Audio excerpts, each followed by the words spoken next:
It's the show that changed television. And now Cops is back and only on Fox Nation. The heart-pounding reality series is streaming now. If you haven't already, sign up at foxnation.com or download the Fox Nation app. Cops, new episodes streaming now on Fox Nation. Sign up today. This is a Vault Studios production. I'm Reed Redmond. I'm Will Johnson. The show contains graphic material and is meant for mature audiences. This week on True Crime Chronicles. I was really surprised that she was willing to come forward and share her story because, I even told her this. I said, listen, it's going to be really hard for the public to believe that you had absolutely no clue that he was capable of doing something like this. My God, you were married to the man for pretty much 24 years, and you had no idea? It's impossible for me to wrap my mind around how this could be the same person. It's almost like they're two different beings inhabiting that body. The man I once knew, or I don't know, did the two sides exist all the time? I just don't know.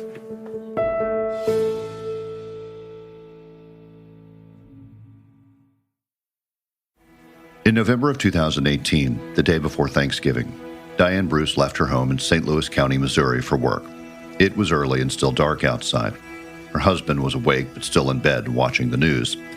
She said goodbye to her dogs and walked out the door. As I pulled the door closed and as I turned to go down the stairs, two sets of headlights came on at the dead end of the street, which was just like 4 houses up the street. And it didn't really surprise me that there were cars up there because honestly, that house, even though we'd only been here a few months, I had really thought that they must be dealing drugs out of that house because of the traffic, the amount of traffic that went up there night and day.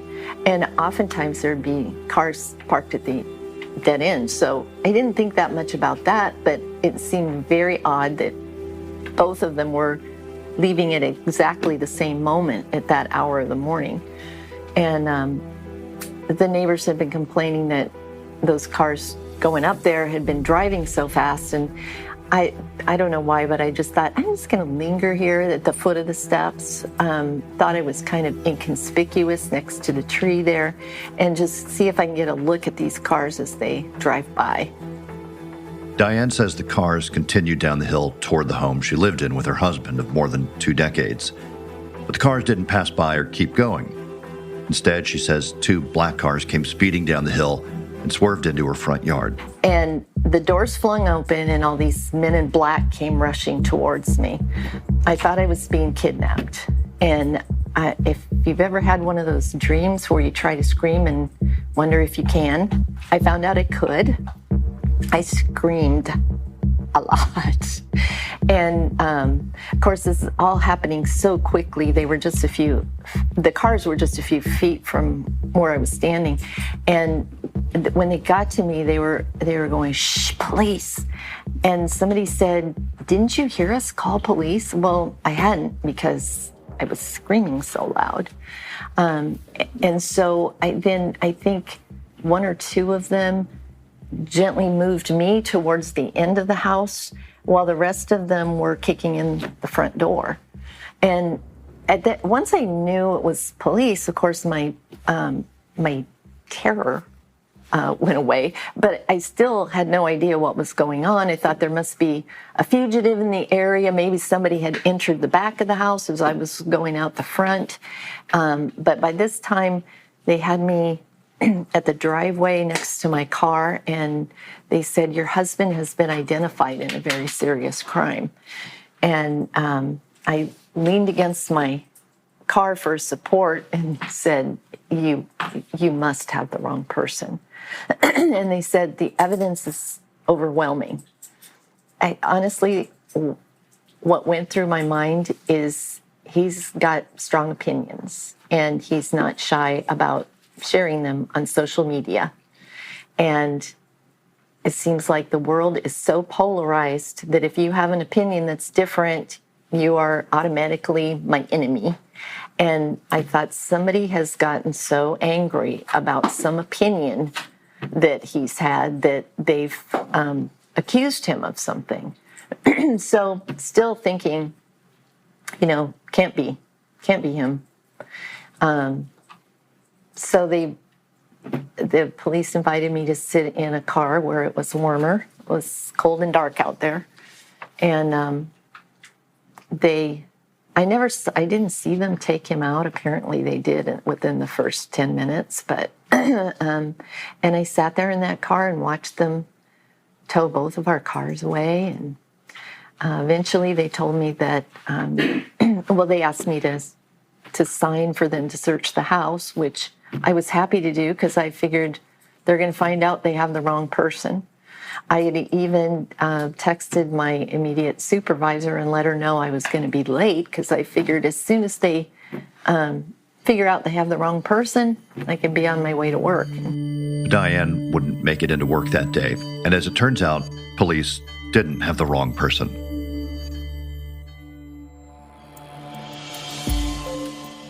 Christine Byers has been covering crime for much of her career.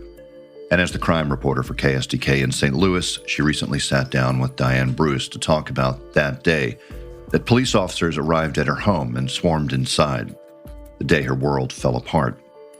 But before that morning, before everything changed, Diane's life and marriage could be considered pretty normal. Married to the same man for more than 20 years, a relationship grounded in their faith. That's sitting on the steps of my condo. And this one, we were getting ready, that's in the church office, and we were getting things packed up to take to the Philippines. This is just before we were going on a little missions trip to encourage missionaries in the Philippines. How did you meet?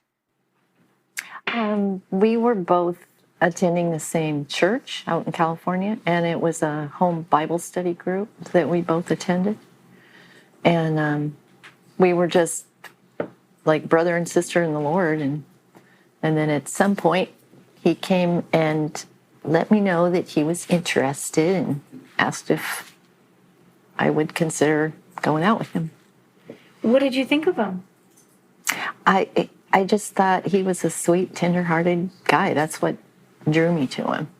He was, like I said, he was sensitive, tender-hearted. He loved to do things for people. And it wasn't all rainbows and unicorns. We definitely had our struggles, and he made me laugh a lot. He had a great sense of humor, but he also could just frustrate the life out of me. We were both very involved in our church together.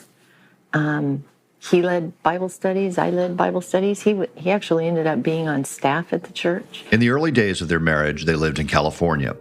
It was Diane's first marriage and his second. Diane says Thomas Bruce was ordained in their church, and then in 2002, they decided to pick up and move to the St. Louis area. He had been on staff at our church there in California and had actually been ordained, and he wanted to come here and start a church.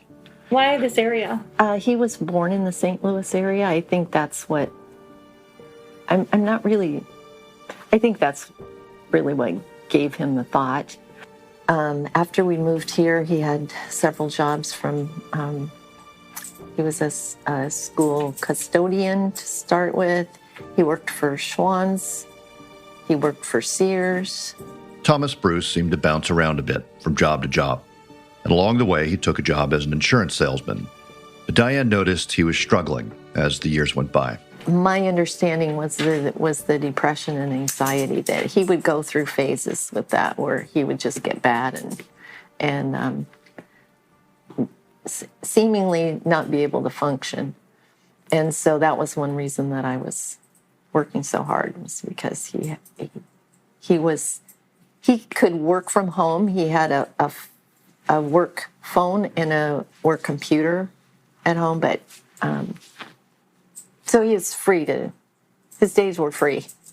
But nothing about their lives would prepare Diane for the shock of that November morning in 2018, when her husband was led away in handcuffs and she was taken back to the police station for questioning. Put inside a room, as she describes it, like the ones you see on TV. She still had no idea why. I'd never even been in a police station for any reason before, but I got to see one of those rooms, and I was there for 8 hours that day. I was sitting in there by myself for quite some time, and then I think after about an hour or so, the detectives came in and started asking me questions, and then they would leave, and then they come back for a while. And at some point, I don't know if it was the first time they came in, but at some point they told me that they asked me if I had heard about the Catholic Supply incident, and I said I had, and they told me that was what they thought he was connected to. The Catholic Supply incident, as Diane calls it, had been all over the news for days. It had taken place 3 days earlier. People living in the area were still hearing horrific details. And of course, there was fear with the suspect still on the loose. But as Diane would come to learn that day, her husband, Thomas Bruce, was now the main suspect in the case. There were 3 women who were attacked inside a Catholic supply store. It's basically a place where you can go and get all things Catholic, whether it's kids' uniforms or things that priests need, prayer books, all kinds of things. And one woman was shot to death, and the other 2 were sexually assaulted, and seemingly by a complete stranger that had come in, done this to them, and seemed to have disappeared. But investigators found a clue soon after the deadly attack. A clue that led them to the home of Thomas and Diane Bruce just days later. Where this Catholic Supply was sort of in a strip mall type of area. And within that strip mall area, there was a sports bar not far from there. And the suspect in the case, Thomas Bruce, had apparently been in that sports bar and tried to give a waitress there his business card. And the waitress told police that were obviously going door to door asking anybody if they saw anything, that this guy that had come in really creeped her out and gave her the business card, but she said she had thrown it away right away. So they went dumpster diving, and lo and behold, got really lucky and found the business card.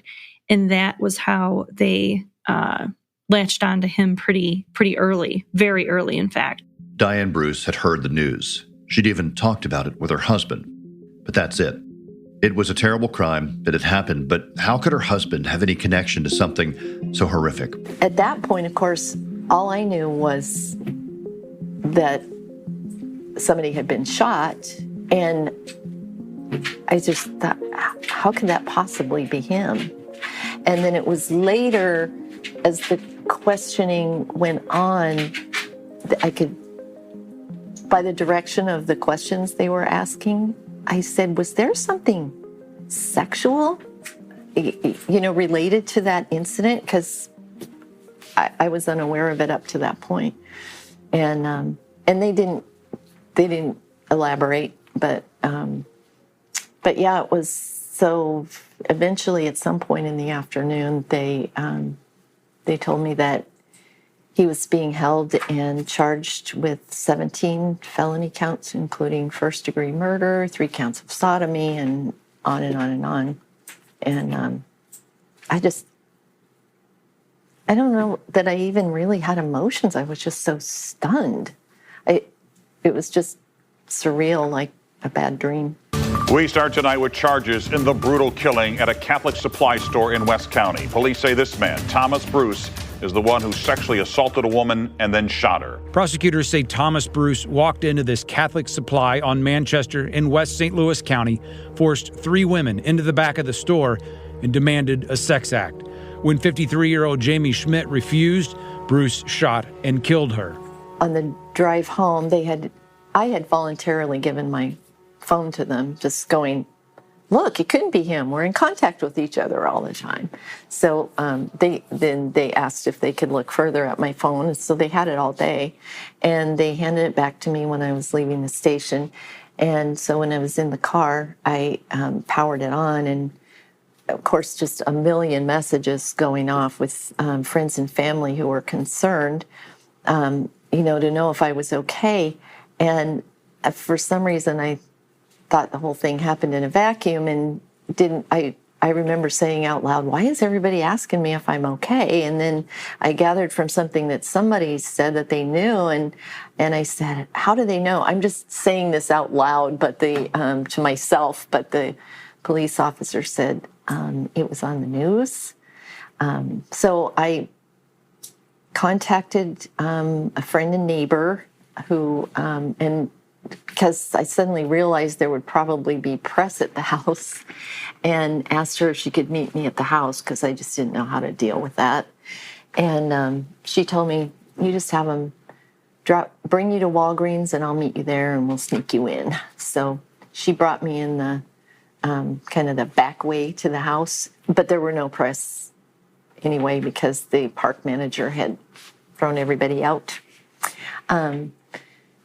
So she brought me into the house and just gave me some time alone, and I started returning the calls and texts just to let people know I was okay.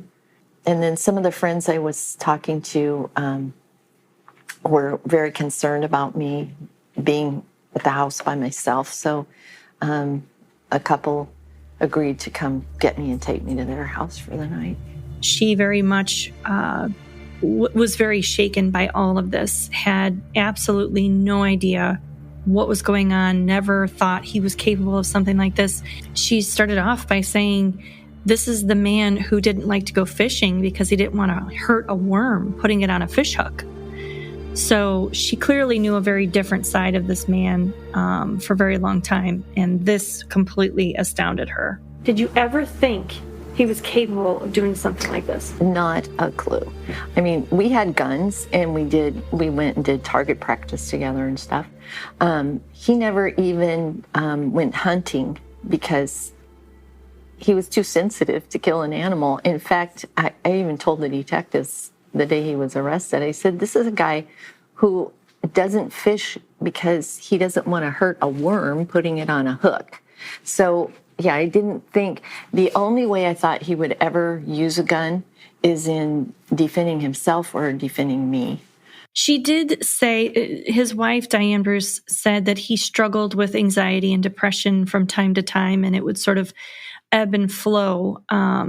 And at this particular time in his life, he was really struggling with depression and sort of isolating himself in their house and that sort of thing. Actually, the last several years, he had been suffering more with anxiety and depression, and was less social. In the days, months, and years to come, Diane Bruce would look back on the news of the attack at the Catholic supply store and those terrible days that followed, and wonder how it could have happened, how her husband could have been behind it all, how she could have missed it. She'd replay it in her mind over and over. On the day of the shooting, was like any other, as far as she was concerned. She went to her job at a grocery store, and at the time, her husband was not working, so she thought he was at home. She called him to say she was running late because traffic was really bad where she was at, and he told her there had been a shooting. At that point, had you heard that something awful had happened at the Catholic supply store? I had, but only snippets of it. I had been working a lot of overtime, and so I had, in fact, he was the first one who had told me on my way home from work that the day that it happened, I had let him know that I was stuck in traffic, and so it's going to be later than I thought. And he texted me. I told him the traffic was real bad, and I was going, instead of on the interstate, I was taking surface streets. And he texted me, there's been a shooting. He just said, there's a live shooter in West County. And I was doing voice to text. I said, that must be why the traffic's so bad on 270. And then after a couple minutes, he said, it's west of 270. And honestly, there are so many shootings all the time anymore. I just thought, oh, another shooting.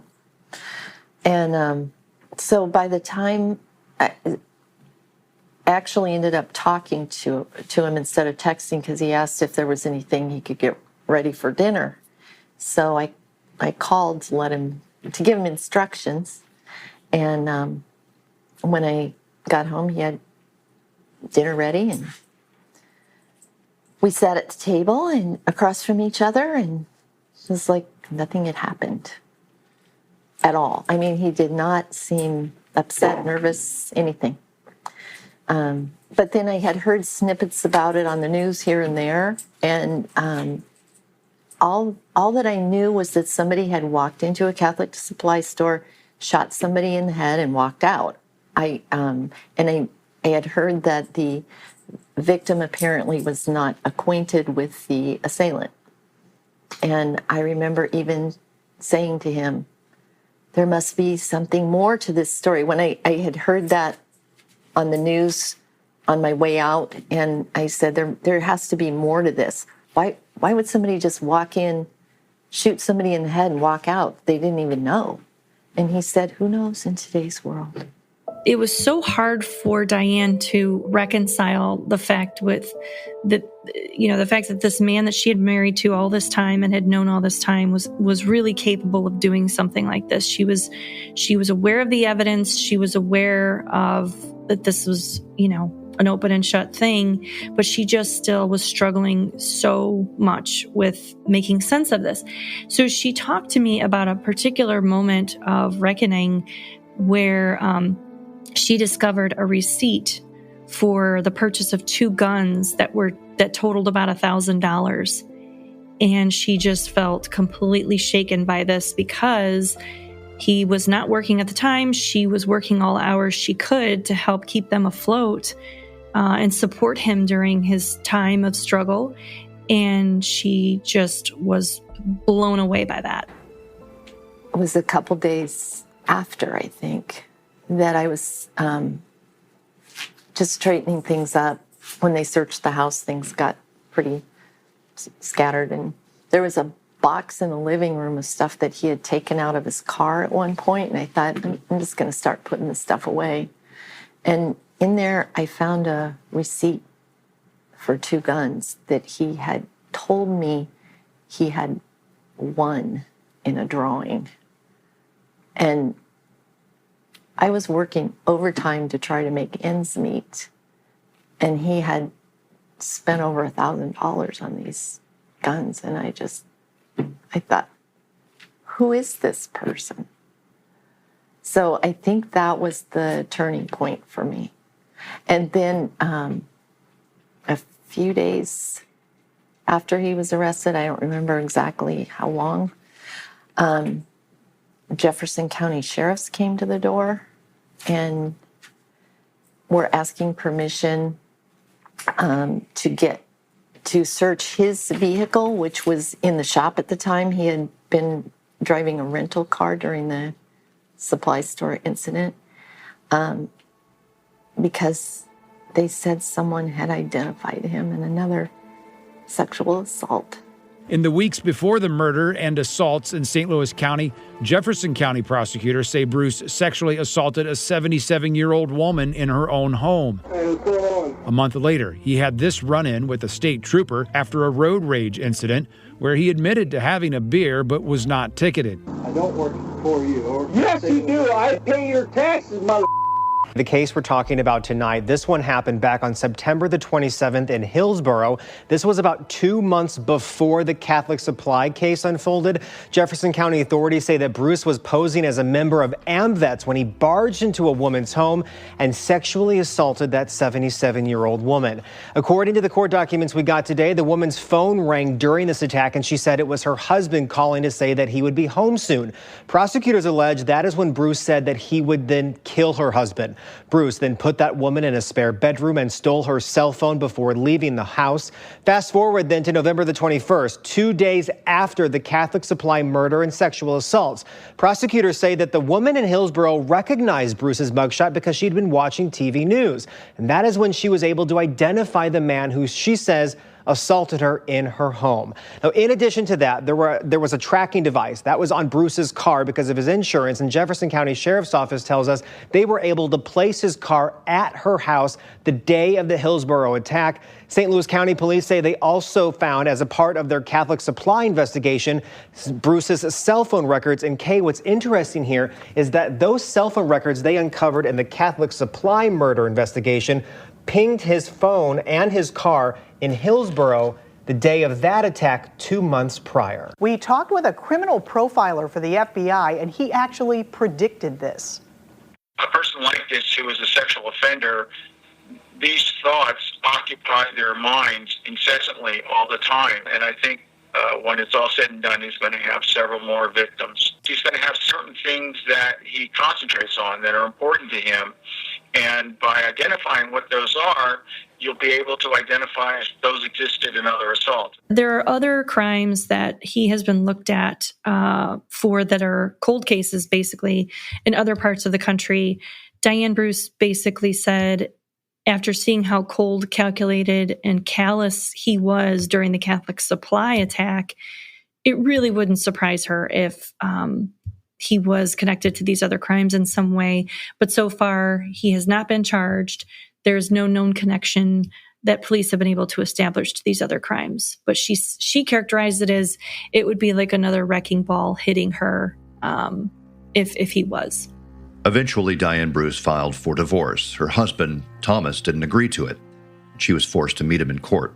Diane Bruce is an extraordinarily faithful woman. She very much reads her Bible, is very active in her church, very religious, very driven by scripture.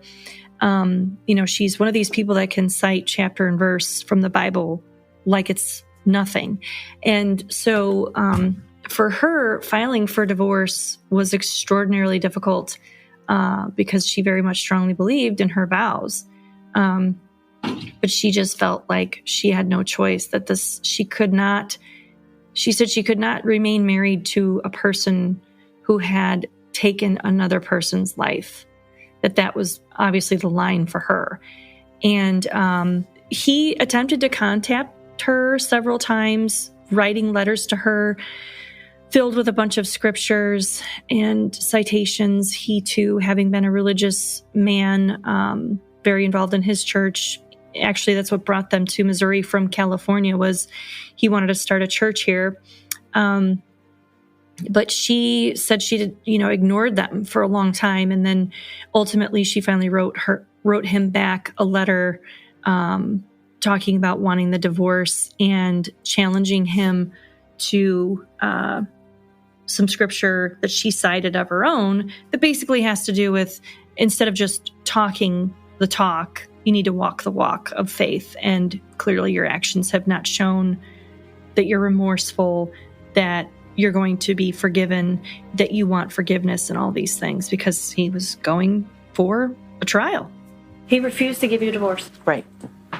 So then you have to go to trial. Mm-hmm. Is that the first time you physically saw him since this happened? Yes. In fact, I didn't even see him in person then because of the COVID thing. They Zoomed him in. And I didn't look at the computer screen. I had seen him once before because we had a divorce hearing, and I had seen him on the computer screen then. But on this, they sat the laptop next to me so he could hear what I was saying, and I never even looked. And what did he say in the divorce hearing? Oh gosh, I don't remember specifically. We're talking about. He had said something about differences can be reconciled. Right. So the whole basis for divorce, as I understand in the state, is irreconcilable differences. And in order for him to sign agreeing to the divorce, he would have to agree that there were irreconcilable differences. And he didn't believe there were. On their 24th anniversary, a package arrived at Diane's house, and it was a watch with an inscription on it. And her speculation was that it was a gift that he had ordered for her on their anniversary well ahead of the shooting and his arrest and everything else. But it just happened to arrive on the day he had planned for it to arrive. It says, "To my wife, never forget that I love you.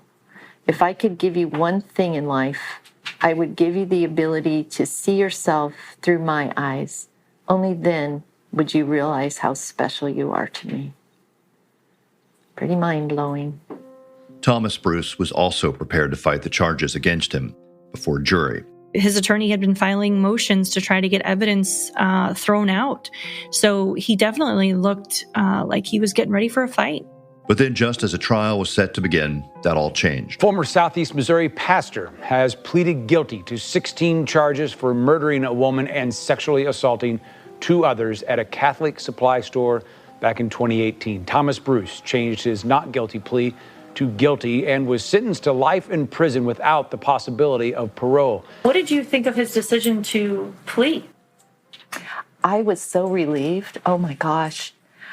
That was such an answer to prayer. So there were many of us who had been praying for actually quite some time that he would just plead guilty and spare everyone, the victims, friends, his family, and myself from the trial itself. And it was Wednesday night. I'd been at church, and on the way out, I was talking with the pastor, and we were just both agreeing that, you know, we had wanted to see him plead guilty, but we were down to the point now that jury selection was to begin on Monday. Right. And I think we agreed about him being very stubborn. And then as I turned to walk out, I said, "But nothing's impossible for God." And the next day, I got a call from the prosecutor's office saying that he wanted to change his plea to guilty. So that was just really good news to me. Jamie Schmidt is the woman Bruce now admits to killing. Today, 2 other women he assaulted gave emotional statements in the courtroom calling Bruce a coward. One told her attacker, quote, "I was one who was never fearful. I've learned I'm not safe anywhere. I couldn't go anywhere for over a year," she said. Jamie Schmidt's husband also spoke, telling his wife's murderer, "In a way, my kids lost 2 parents that day. I haven't been the same since." The plea hearing, that was a mixed bag of emotions. On the one hand, I was very relieved, and it was, the whole situation was so foreign to me. It was just a weird thing to even be going through. But the victims, my heart just broke for them from the very beginning. The surviving victims, what they had to go through, and then to have to anticipate for 3 years going to trial and looking at him, and I thought, and they're going to have to testify, and so my heart had been just hurting for them that whole time, and it was actually heartening to hear them testify because they were just amazing. The courage and the strength they had to tell their story and to speak directly to him. I was just proud of them, and just pleased to see that God had given them the strength to make it to the point that they were at. And in fact, I wrote to both of them afterwards, and I told them that I think if we hadn't been so busy, if we all hadn't been so busy dabbing our tears, we probably would have given you a standing ovation. They were amazing. And seeing Jamie's family, it's just, oh my gosh, my heart hurts so much for them and all that they've been through. You visit her home. There is absolutely no trace of her life with him anywhere whatsoever visible. She has, of course, kept photos of them, but she keeps them hidden and doesn't really bring them out to look at them much, other than when clearly we asked to see them for our story and for our investigation. But she has said she said she doesn't want to rule out the possibility that she'll never speak to him or never see him again, because she still very much is troubled by the question everyone wants to know, which is why. And so she doesn't want to say that she'll never go ask him or try to have a conversation with him and ask him, why did you do this? Just so that she can have more peace with the situation. But It doesn't seem very likely. It's impossible for me to wrap my mind around how this could be the same person. It's almost like they're two different beings inhabiting that body. The man I once knew, or I don't know, did the two sides exist all the time? I just don't know. I don't know how to reconcile this. I don't know how to make sense out of any of it. And I know the public, the victims, probably everybody would like for somebody to be able to give an explanation. And I would love to, but I don't have a clue. I'm at a total loss. Just can't figure it out. I've spent 3.5 years trying to figure it out. I don't know that it's going to get unraveled in this lifetime. How do you put one foot in front of the other, and where do you go from here?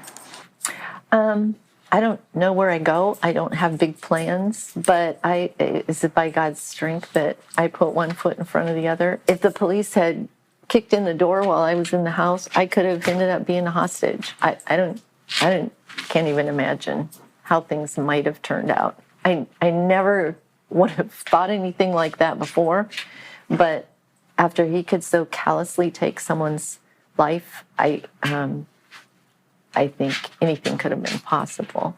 So there's a very real sense that God rescued me, and if He rescued me, He's got plans for me. So it's just day by day being open to whatever He has for me. I also want to ask you too. You had said several times in the testimony that you felt looking back on this that you were being rescued. What were you being rescued from? Well, from living with someone that I didn't know. I mean, I didn't know that I needed to be rescued, but that's the most amazing thing. A couple days after he was arrested, of course, I had talked to my brother that first day, but we were having a longer conversation, and I was kind of whining to him about, everything that had happened and how the detectives weren't nice to me when they were interviewing me, and they turned the house upside down and inside out. And he said, I watched the news reports, and he said, there were a number of police officers watching your house from 8 o'clock the night before, and they waited till you came out and pulled you to safety. And it was like, bam, my eyes were opened. Like I was rescued. And I just realized that was the police rescue operation, but it was the police arrest operation, but it was God's rescue operation. Sometimes I think about just how all the little pieces fell into place, and how astounding it is really that the detectives were able to identify him as quickly as they did. I could still be living with him and not even know that he had sexually assaulted the 77-year-old woman and taken the life of another woman and torn up the lives of the 2 other survivors. Hey, True Crime Chronicles listeners, Reed Redmond here to join Will and chat a little bit more about this week's story. And I wanted to start by going back to the beginning when Diane Bruce is brought in for questioning and she first learns what her husband is being accused of. She doesn't believe it. Right. And I think a lot of us can certainly understand that. And in the early going, she, as she makes clear in the episode, really had no idea of what was going on. She didn't know why cops had pulled up on her lawn, why they were arresting her husband. And, slowly but surely they start sharing bits of evidence and details of, they let her know what this was all about and why he was being arrested. And as she mentions, it didn't really fully sink in until she found the receipts for those guns. But here she is talking about that process and how unconvinced she was at the beginning. I still wasn't convinced that they had the right person. I was they kept telling me the evidence was overwhelming. But of course, they can't tell me what the evidence is. They had told me that he had been identified in a very serious crime. So I asked them at one point, you said he was identified. How was he identified? They couldn't say. So I still wasn't fully convinced at that point. You mentioned one conversation Diane had with her husband after the attack at the Catholic supply store, where he called her and they talked about what happened, and he said that a killer was still at large. Prior to that day, did Diane recall any other conversations that in hindsight may have suggested there was a side of him that she wasn't seeing? Well, I don't know if this conversation, and I'll tell you what it's about and play some of what Diane told Christine Byers, and I don't know if it gave her hindsight into what he was capable of doing or what he might do, but it certainly gave her pause later on. And Christine Byers told us about this, but Diane and Thomas Bruce had actually watched a documentary about the BTK Strangler. Her and Thomas Bruce had watched a true crime documentary, of all things, on the BTK killer. And at one point in the documentary, the killer's wife, they talked about how she had no idea that her husband was capable of doing these things. And she vividly remembers turning to Thomas Bruce and saying, how could she not know? So she basically said, I get it, that people are going to judge me for this. But she said she wanted to share her story because she really believes that God saved her from a situation she didn't know she needed to be saved from. And that it is a story of inspiration and faith in her mind because she believes God is who helped her get through all of this. Diane Bruce talked a lot, of course, about her relationship with her husband prior to all of this and their shared faith.